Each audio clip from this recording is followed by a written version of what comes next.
السلام علیکم ناظرین، میں ہوں رضوان جعفر، ہمارا پاکستان کے ساتھ حاضر خدمت ہیں۔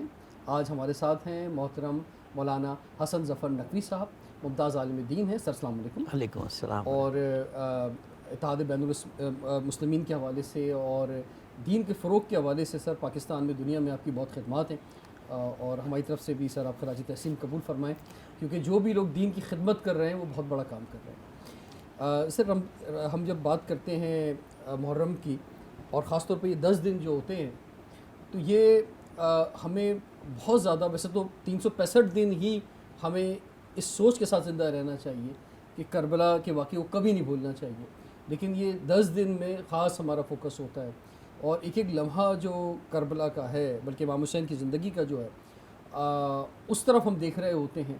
ایک کورس بھی ہو رہا ہوتا ہے کہ ہم سیکھیں اور اپنے معاشرے کو، اپنے ملک کو، اپنی خاص طور پر اپنی زندگیوں کو بہتر کر سکیں۔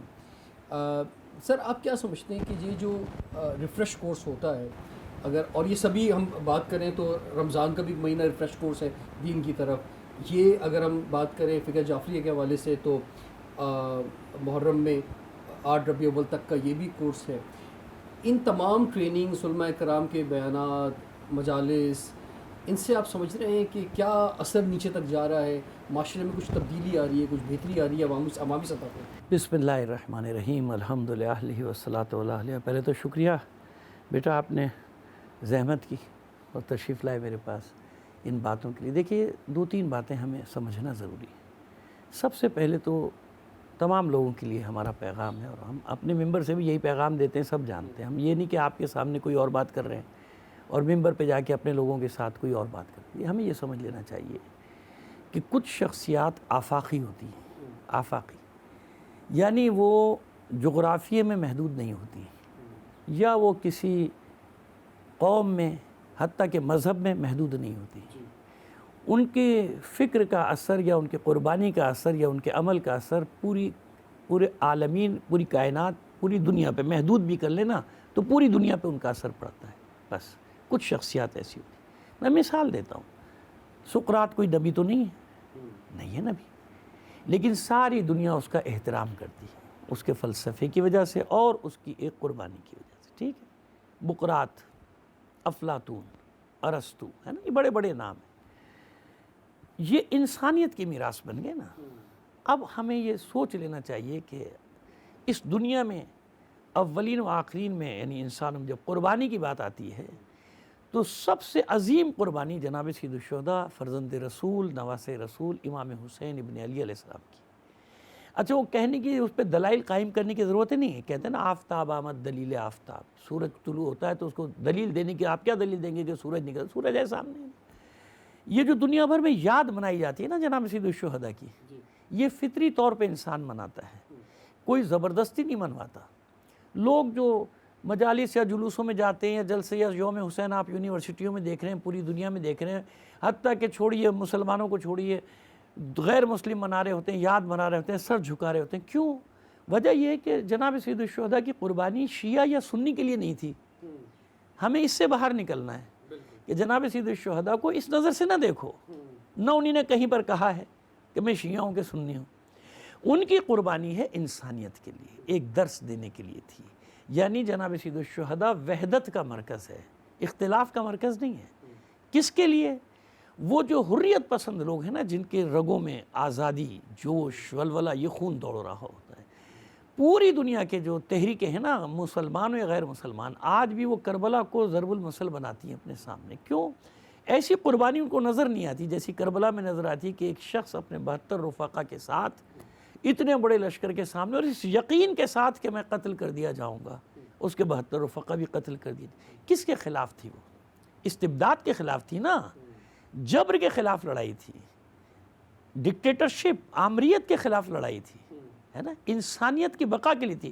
یعنی انسانی اقدار کو سر بلند کرنے کے لیے جناب سید الشہداء قربانی دے رہے ہیں، ٹھیک ہے۔ بس یہ 2 مہینے 8 دن جو ہم 8 ربیع الاول تک عزاداری مناتے ہیں، تو کیسے ہونے چاہیے؟ تمام کے لیے پیغام ہے، چاہے شیعہ ہو چاہے سنی، سب کے لیے پیغام۔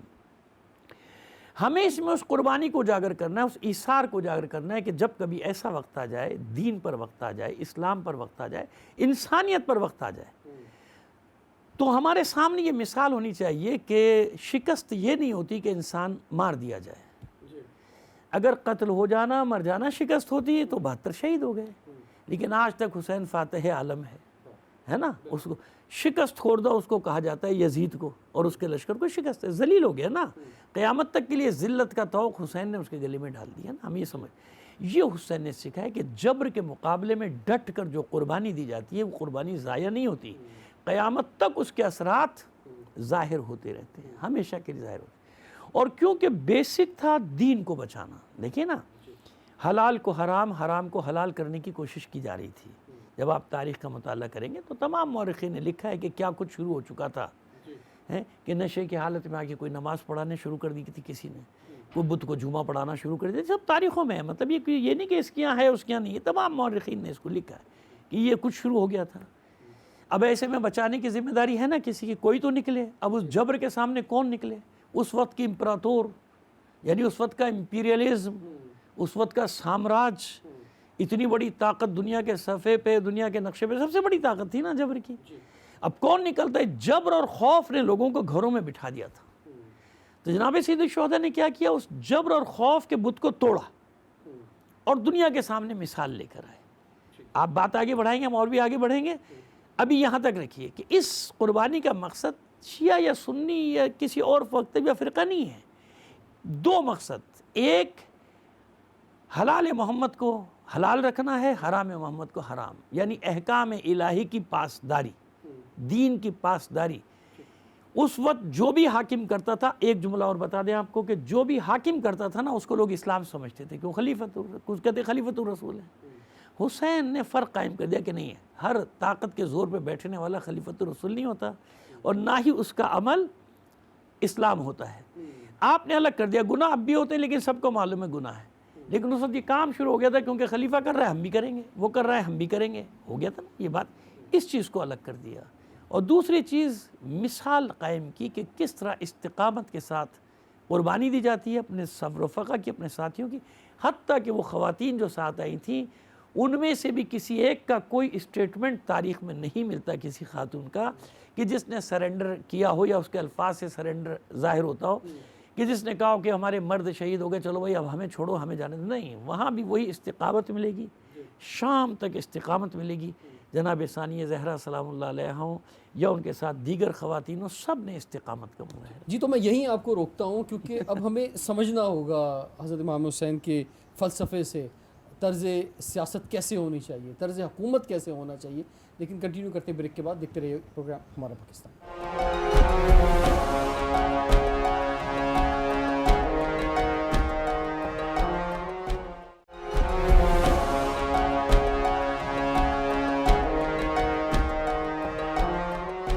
Welcome back. ہمارا پاکستان کے ساتھ حاضر خدمت ہیں. آج ہم ہیں حضرت مولانا سید حسن ظفر نقوی صاحب کے ساتھ. سر فرمائیے کہ جب ہم بات کرتے ہیں امام حسین کی تو وہ جو فلسفہ دیتے ہیں کہ اور ایک ڈٹ کے کھڑے ہو گئے ایک ظلم اور زیادتی کے خلاف، ایک پوری دنیا کو پیغام دے دیا. آج تک کا وہ پیغام جو ہے وہ موجود ہے. تو آپ کی نظر میں کیا ہمیں فلسفہ ملتا ہے طرز سیاست کا، طرز حکومت کا کہ جو امام حسین ہمیں بتا رہے ہیں؟ جناب سید الشہداء نے جب قیام کیا ہے نا، یہی بتانے کے لیے کیا ہے کہ حاکم کو کیسا ہونا چاہیے. آپ ایک جملہ مشہور ہے آپ کے خطبے میں، مثلی لا یبایع مثلہ، میں رسول کا بیٹا، میں حسین اس جیسے کے سامنے جھکوں گا؟ یزید کے سامنے، اس کے سامنے جھکوں گا؟ نہیں جھکوں. آپ کے بابا مولا عارفان نے ایک اصول دیا تھا حکمرانی کا. آپ اس اصول کی خاطر، یعنی بہت سارے فلسفے ہیں کربلا کے، اس میں ایک یہ بھی ہے کہ اصول حکمرانی کیا ہے. اصول حکمرانی یہ ہے کہ حاکم کو ایسا ہونا چاہیے کہ خواص کا مجمع اس کے گرد نہ ہو، اس کے گرد عوام کا مجمع ہو.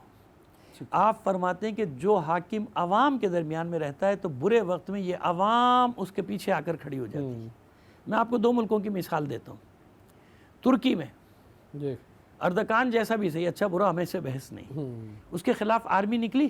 جی، کس نے بچایا اردکان کو؟ عوام نے بچایا. پوری عوام نکل آئی، فوج کو بھاگنا پڑ گیا ہے نا، سرنڈر کرنا پڑ گیا عوام کے ساتھ. دوسری مثال دیتا ہوں. 45 سال سے جمہوری اسلامی ڈٹی ہوئی ہے پوری دنیا کے مقابلے میں، سامراجی طاقتوں کے مقابلے میں، سپر طاقتوں کے مقابلے میں جنگ سے گزر گئی، حالات سے گزر گئی، بائیکاٹ چل رہا ہے 45 سال سے جمہوری اسلامی ایران کا، چل رہا ہے نا بائیکاٹ؟ کیوں قائم ہے؟ اس لیے قائم ہے کہ ابھی ابراہیم رئیسی کے جنازے کو دیکھا آپ نے؟ 40 لاکھ آدمیوں نے تہران میں کاندھا دیا، 80 لاکھ آدمی مشہد میں تھا ان کے جنازے پہ، کیونکہ جب عوام کو اپنے حاکموں پر اطمینان ہو، آپ ان کو برا بھلا کہتے رہے ہیں، آپ کے لیے برے ہوں گے نا بھائی، دنیا کے لیے برے ہوں گے وہ، ان کی عوام کیا کہہ رہی ہے؟ جب عوام اپنے حکمرانوں کے پیچھے کھڑی ہوتی ہے نا، تو وہ حکمران ہوتے ہیں جن کی عوام حفاظت کرتی ہے، لہٰذا کیونکہ ان کو یقین ہے اپنے حکمرانوں پر، ہماری یہاں عوام کو یقین ہے حکمرانوں پہ، اس لیے یقین نہیں کہ بھی تم تو رہ رہے ہو محلوں میں، نہ تمہیں بجلی کے بل دینے، نہ تمہیں گیس کے بل دینے، تمہارا کھانا بھی مفت میں آ جاتا ہے، تمہارا پینا بھی مفت میں، تمہارا پیٹرول فری، سب چیز فری، الاؤنسز، ان کے ٹی اے ڈی اے کبھی آپ نکال لیجئے گا، صحافی نے بڑی کوشش کی تھی، بیچارہ مار دیا گیا، جو نکالا تھا انہوں وہی ایک مہینے میں، یہ تو 80 90 لاکھ روپے ایک کما رہا ہے، ایک آدمی اسمبلی میں بیٹھ کے کما رہا ہے، اور ہم سے کہتا ہے سب کو، ابھی انہوں نے اپنی تنخواہیں بڑھوائی ہیں، الاؤنسز بڑھا، ابھی چند دن ہوئے، سب ٹی وی کے اوپر بھی آ گیا، کتنے ارب، وزیر اعظم ہاؤس کا بجٹ بڑھوایا، صدر کا ہاؤس صدارتی محل کا بجٹ بڑھوایا، اس سب کے لیے ہے خزانہ، اور ہم سے کہا جا رہا ہے کہ تھوڑا کڑوا گھونٹ، ابھی کب تک کڑوے گھونٹ پیتے رہے تمہارے ہم؟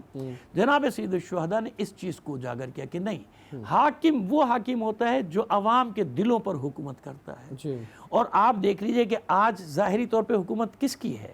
دلوں پر، امام حسین کی حکومت ہے نا، ابھی یہ محرم میں 2 کروڑ آدمی پہنچا ہوا ہے کربلا، چیلم پہ پہنچ جائے گا 4 کروڑ آدمی کربلا، اور امام حسین کی حکومت سرحدوں سے نکل گئی، سرحد کی ضرورت نہیں ہے، کسی ملک کی حسین کو ضرورت نہیں ہے، جہاں جہاں بھی مظلومیت کا حامی ہے دنیا میں، کسی بھی خطے میں ہو، 5 بر اعظم میں، اس کے دل پر حسین کی حکومت ہے۔ حسین یہ بتانا چاہتے تھے کہ اصل حکومت گردنوں پہ حکومت نہیں ہے کہ تم طاقت کے ذریعے، بندوق کے ذریعے، تلوار کے ذریعے کتنی دیر دباؤ گے لوگوں کو، کھڑے ہو جائیں گے لوگ آخر میں، تنگ آ کر، تنگ آمد بجنگ آمد، کھڑے ہو جائیں گے۔ لیکن سر پاکستان میں ایک مسئلہ یہ آ رہا ہے کہ جس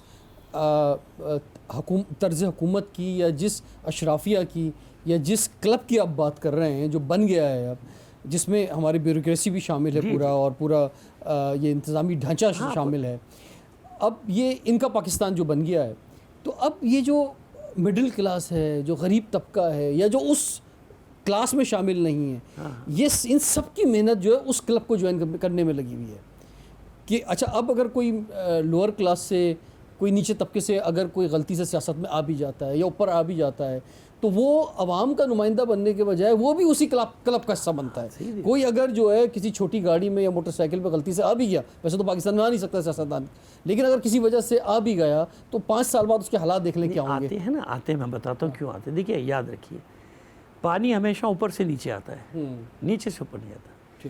پاکستان میں کرپشن جو گلی گلی میں نظر آ رہی ہے نا، اب تو گلی گلی میں دیکھنا، مثال میں دیتا ہوں آپ کو، رکشے والا کرایہ ڈبل مانگ رہا ہے آپ سے، آپ اس کو برا بھلا کہہ رہے ہیں، خامخواہ میں برا بھلا کہہ رہے ہیں، اس کی پہنچ وہیں تک ہے نا کہ وہ آپ سے 200 کے 400 لے رہا ہے، آپ اپنے کو تو سوچیں کہ آپ کہاں پر بیٹھے ہیں، آپ کیا کر رہے ہیں، ہے نا؟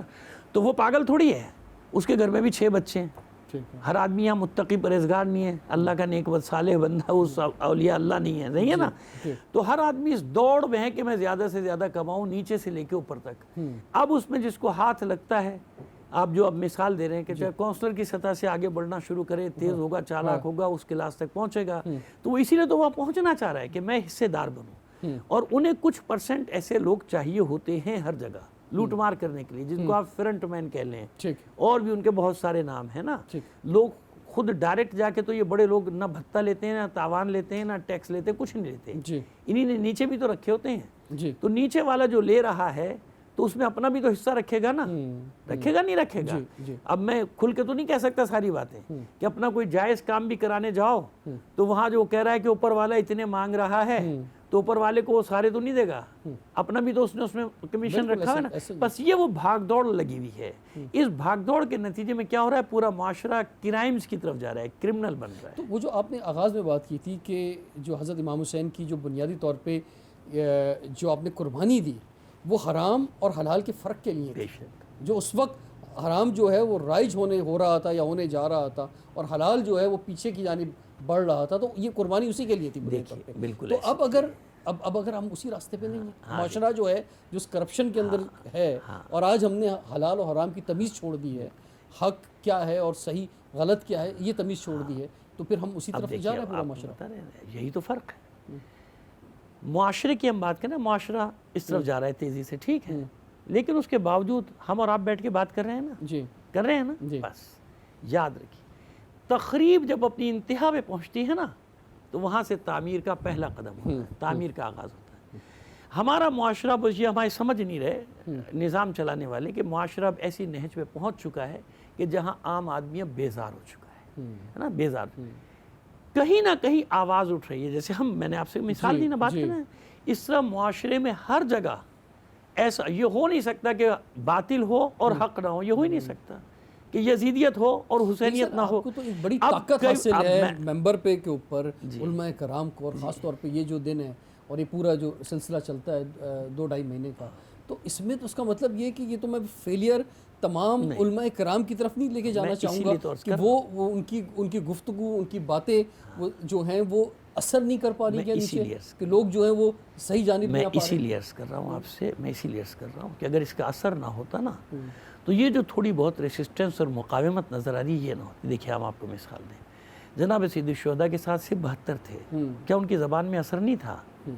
کیا وہ صحیح بات نہیں کر رہے تھے؟ کیوں نہیں آئے لاکھوں آدمی؟ نہیں، ہزاروں تھے، لیکن ان ہزاروں کے ساتھ کیا گیا تھا؟ ان کے ساتھ یہ کیا تھا ابن زیاد نے کہ 8000 افراد کو زیر زمین زندانوں میں یا قید کر دیا تھا یا مارا گیا تھا، اور اس نے اعلان کیا تھا کہ تمہارے مردوں کی جگہ تمہاری عورتوں کو گرفتار کروں گا، جوانوں کی جگہ تمہارے بوڑھوں کو گرفتار کروں گا۔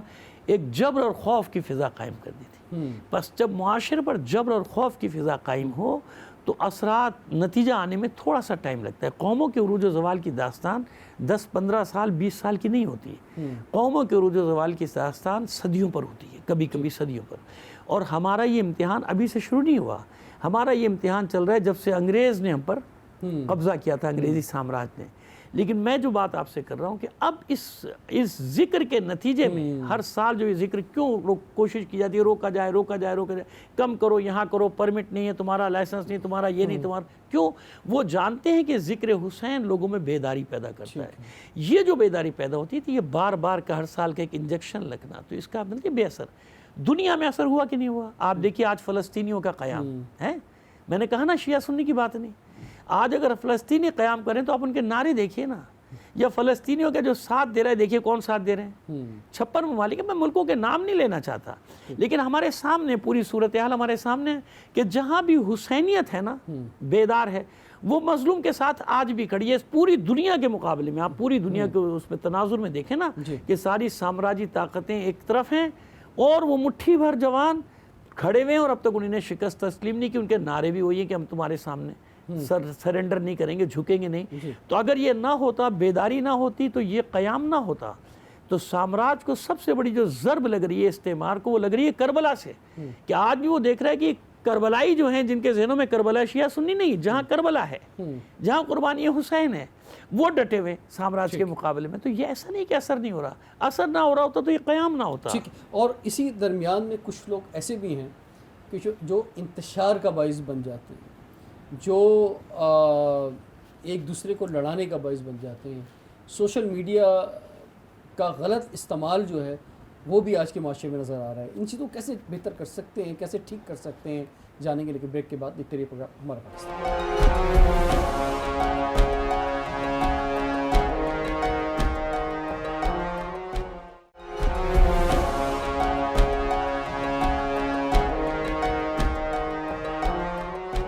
ویلکم بیک، ہمارا پاکستان کے ساتھ حاضر خدمت ہیں۔ آج ہمارے ساتھ ہیں مولانا سید حسن ظفر نقوی صاحب، ممتاز عالم دین ہیں۔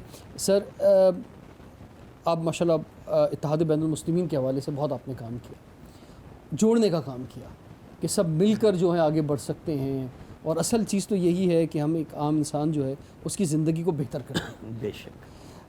اب کچھ لوگ انتشار کا باعث بنتے ہیں، سوشل میڈیا پر اس کا استعمال غلط کرتے ہیں۔ اب ہماری جو نوجوان نسل ہے، معصوم ذہن ہے، ان کے پاس پھر بہت سارے سوالات جو ہیں وہ جمع ہو جاتے ہیں، اور اختلافی جمع ہو جاتے ہیں۔ یعنی اگر اختلاف فقہوں کے درمیان دیکھا جائے، یا کہہ لیجیے اختلاف تو میں نہیں کہوں گا، میں کہوں گا کہ اگر کہیں کوئی ڈفرینس پایا جاتا ہے تو 5-10% ہوگا، لیکن جو بنیادی طور پہ جو بیشتر بات ہے، جو 95-99% بلکہ بات ہے، وہ تو سب ایک ہی ہے، مشترک بات ہے. تو ہم اچھی بات کو آگے لے جانے کے بجائے انتشار کی بات کو جو ہے پروان چڑھایا جا رہا ہے، اور یہ پچھلے 3-4 سالوں میں 5 سالوں میں زیادہ دیکھا گیا. اس کو آپ کس طرح سے دیکھتے ہیں؟ سوشل میڈیا کا جن جو ہم پر چھوڑا گیا، اب ظاہر ہے کہ اس سے فرار تو ممکن نہیں، بلکہ یہ تو اور آگے بڑھتا جائے گا نا. موبائل یا جو بھی جدید ٹیکنالوجی، آپ اسے کہاں بھاگ سکتے ہیں؟ ضرورت بھی انسان کی ضرورت ہے آگے جا کے، اور یہ ماڈرن انداز میں.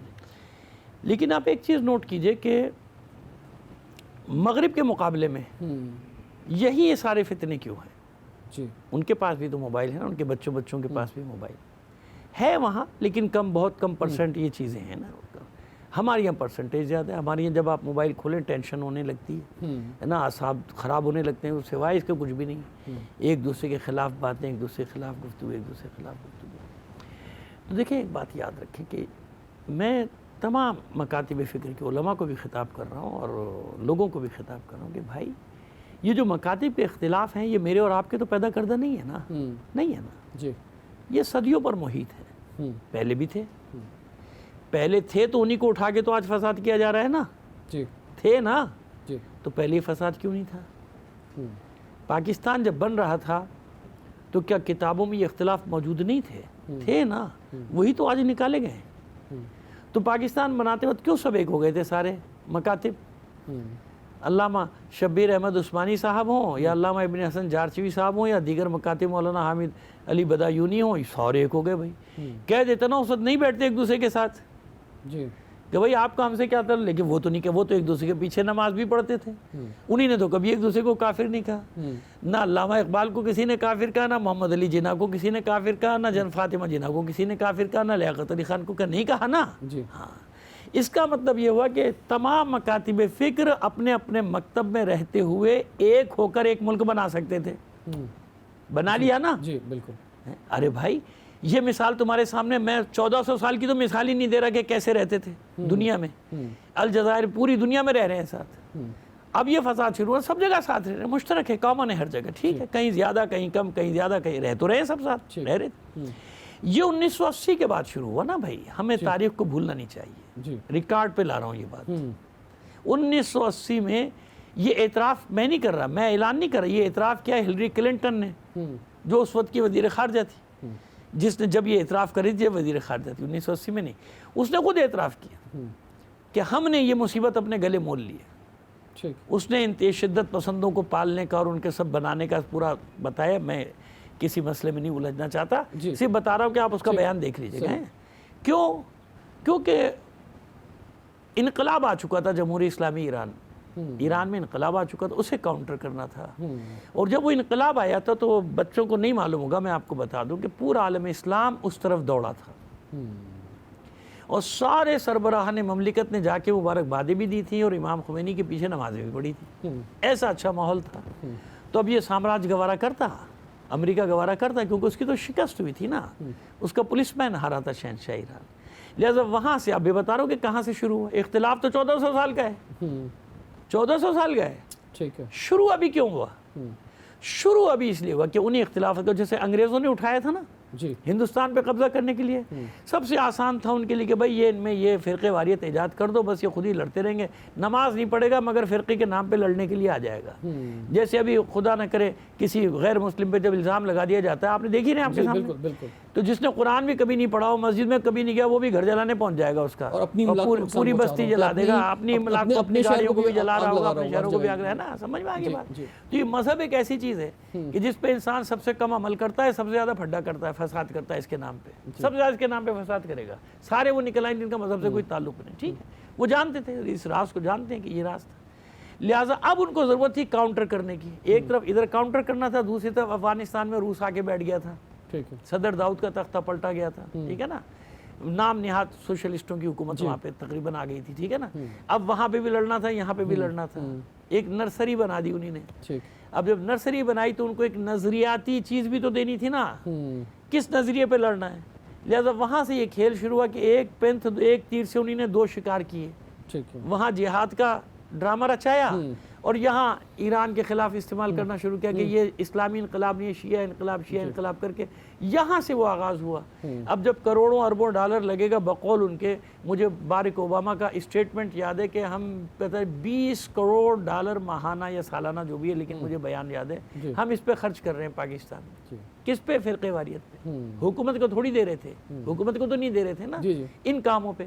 یہ جو آپ کو نظر آتے ہیں نا سوشل میڈیا پہ اختلافات، ان میں کچھ تو لاشعوری طور پہ کر رہے ہیں، سب ایجنٹ نہیں ہوتے، ٹھیک ہے نا، وہ ان کو چڑھا دیا گیا، ان کی برین واشنگ کر دی گئی، وہ لگے ہوئے ہیں، لیکن پیچھے ان کے وہی ماسٹر مائنڈ کام کر رہے ہوتے ہیں، جو ایجنٹ ہیں جن کے ذریعے سے یہ کام کرایا جا رہا ہے۔ وہ ہر مکتب میں پہلے بھی کہہ چکا ہوں کہ وہ کسی ایک مکتب سے تعلق نہیں رکھتے، وہ ہر جگہ ان کے ایجنٹ پلانٹڈ موجود ہیں۔ وہ جب تک ایک دوسرے کو گالی نہیں دے گا، دوسرا گالی کا جواب کیسے دے گا؟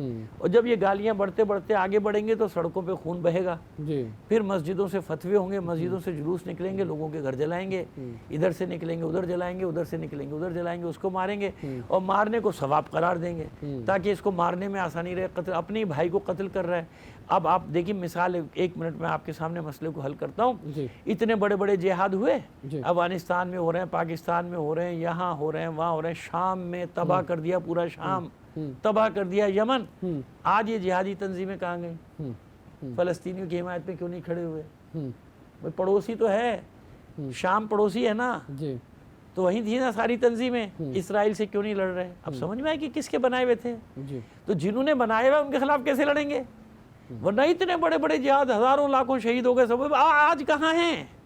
اب بیت المقدس کے لیے کیوں نہیں لڑ رہے؟ اب فلسطینیوں کے لیے کیوں نہیں کھڑے ہو رہے؟ اب اسرائیل کے خلاف جہاد کیوں نہیں کر رہے؟ اتنی سی بات لوگوں کی سمجھ میں نہیں آ رہی کہ اگر یہ اسلام کے سپاہی تھے تو اب کیوں نہیں لڑ رہے؟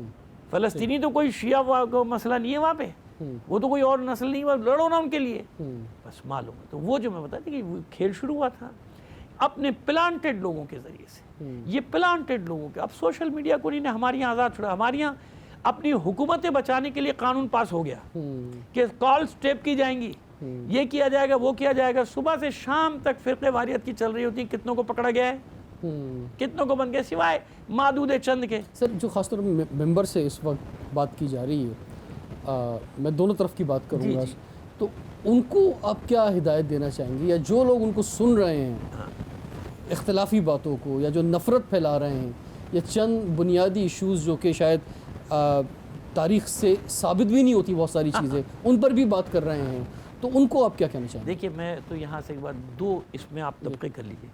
ایک جو ٹاسک پہ کام کر رہا ہے نا، وہ تو ہماری نہیں سمجھے گا، آپ کی بھی نہیں سمجھے گا، کیونکہ اس کو تو ٹاسک ملا ہوا ہے نا، وہ ایک ہدف پہ کام کر رہا ہے، یعنی اس کی ڈیوٹی ہے، اس کی نوکری ہے، اور یہ بھی نہیں پتا کہ وہ مسلمان بھی ہے اندر سے کہ نہیں ہے۔ بہت سے لوگ، کچھ لوگ ایسے، کچھ لوگ اپنی ریٹنگ کے لیے کر رہے ہوتے ہیں، جلدی اوپر آنے کے لیے کر رہے ہوتے ہیں۔ ایک طبقہ کر لیں، کچھ لوگ یقین جانے، ہماری ایجنسیاں جانتی ہیں کہ انہوں نے کچھ کو پکڑا ہے جو مسلمان ہی نہیں ہے، یعنی وہ مسلمان ہی نہیں ہے بنیادی طور پہ، لیکن وہ جناب بنے ہوئے اور تبلیغات کر رہے، پکڑا ہے، ایجنسی نے خود رپورٹیں بھی دی کہ مسلمان نہیں۔ اسی طرح دنیا بھر میں ایک تو وہ طبقہ ہے نا جو ٹاسک پہ کام کرتے ہیں، اس کو ٹاسک، وہ تو بیرونی ایجنڈے پر ہے یا کسی کے بھی ایجنڈے پر ہے، اس کو نوکر رکھا ہے، تجھے بھائی یہ کام کرنا اور دوسرا کام نہیں، وہ کام کرتا رہے گا۔ سوشل میڈیا پہ بھی، مسجد میں بھی، جہاں بھی بیٹھا ہے، ممبر پہ بھی، محراب میں بھی، سب جگہ سے وہ ایک ہی کام کرے گا، اس کا ٹاسک ہے، اس کو اسی کا مال مل رہا ہے نا، وہ نوکری ہے اس کی نا۔ دوسرا طبقہ جو ہے وہ لاشعوری طور پر، یعنی جس کی برین واشنگ کر دی گئی ہے، جس کو سمجھا دیا گیا کہ بھئی یہ کافر ہے، یہ فلاں، یہ فلاں، وہ لگا ہوا ہے بیچارہ۔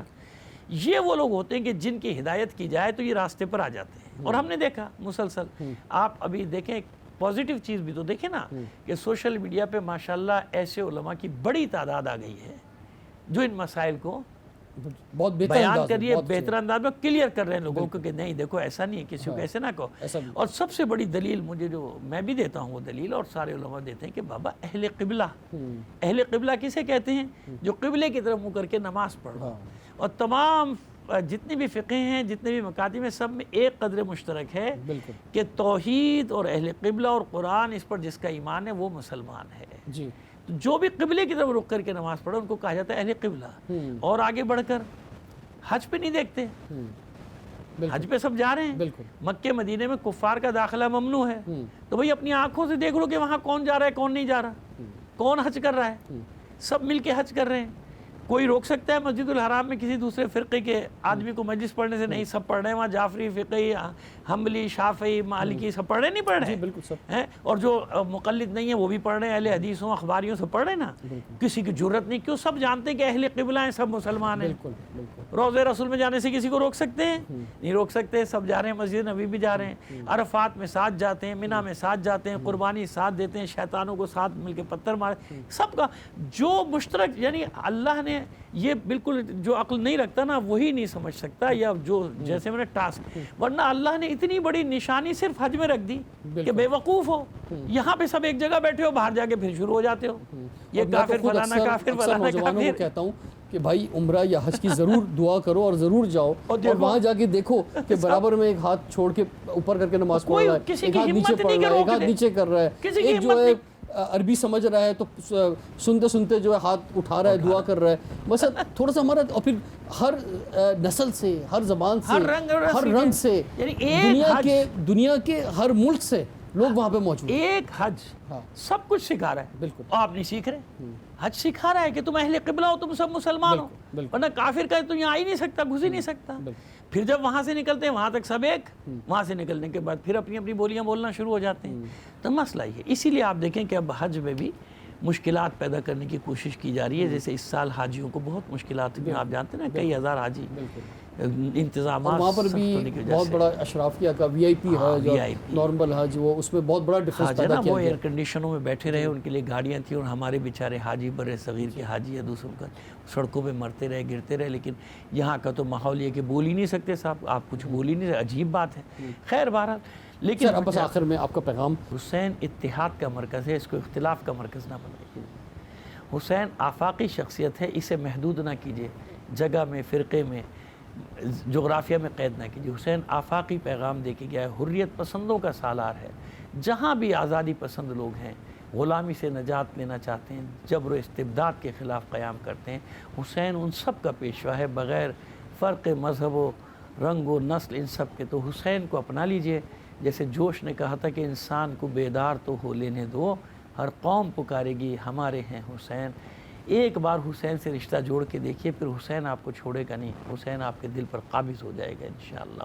جی بہت بہت شکریہ سر، بہت زبردست آپ نے خیالات کا اظہار کیا، اور انہی آپ کے کلمات کے ساتھ آج کے پروگرام کا اختتام کرنا چاہیں گے۔ رضوان جعفر کو اجازت دیجیے، دیکھتے رہیے پروگرام ہمارا پاکستان۔